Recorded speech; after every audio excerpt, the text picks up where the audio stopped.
যে 12 জন ভিকটিম মিয়ানমারে আটক হয়েছে, থাইল্যান্ডে চাকরির উদ্দেশ্যে গেছিল, সেখান থেকে ওনাদেরকে পাচার করে দেয় মিয়ানমারে। আমরা আছি আবির এবং কাইসার আলমের পক্ষ থেকে, চট্টগ্রাম আমাদের বাড়ি।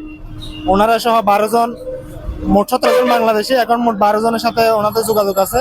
ওনারা দুবাই থেকে মিয়ানমার থাইল্যান্ডের উদ্দেশ্যে যায় চাকরির উদ্দেশ্যে, কোম্পানি চাকরির কথা বলে নিয়ে মিয়ানমারের বর্ডার দিয়ে কোথায় নিয়ে যায়, মিয়ানমারে নিয়ে যায়, তারপর জিম্মি করে ফেলে এবং ওনাদেরকে দিয়ে বিভিন্ন ধরনের স্ক্যাম করানো, মানুষকে ধোঁকা দেওয়ার কাজ ইত্যাদি আরো অহেতুক কাজগুলা করায়। ওনাদেরকে দিয়ে টাকা ইনকাম করে ওনাদের বেতন দেওয়ার কথা বলে, কিন্তু দেয় না। আরো নানা ধরনের নির্যাতন করে, টর্চার করে, এমনকি আবিরকে মারছেও।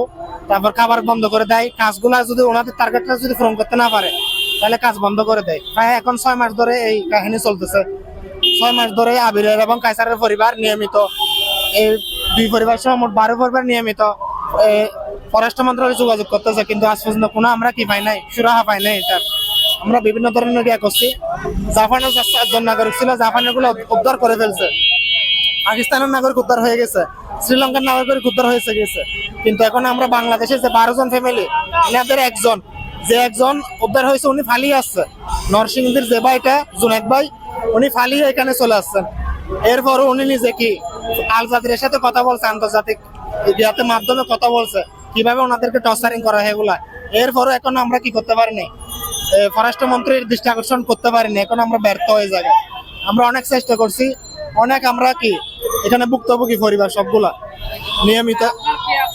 আমার নিজের চাচাতো ভাইয়ের ছেলে এবং চাচাতো বোনের স্বামী নিজের, আবির হচ্ছে ভাতিজা, আর কাইসার হচ্ছে আমার নিজের বোন, চাচাতো বোনের স্বামী।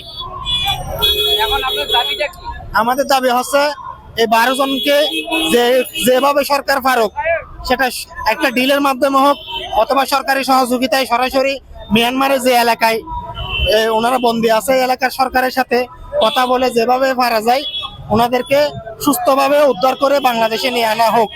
এটা আমাদের বাংলাদেশ হিসেবে, ওনারা যেহেতু প্রবাসী, ওনারা দেশের রেমিটেন্স যোদ্ধা, ওনারা টাকা কামানোর উদ্দেশ্যে, দেশের রেমিটেন্স বাড়ানোর উদ্দেশ্যে ওখানে গেছিল।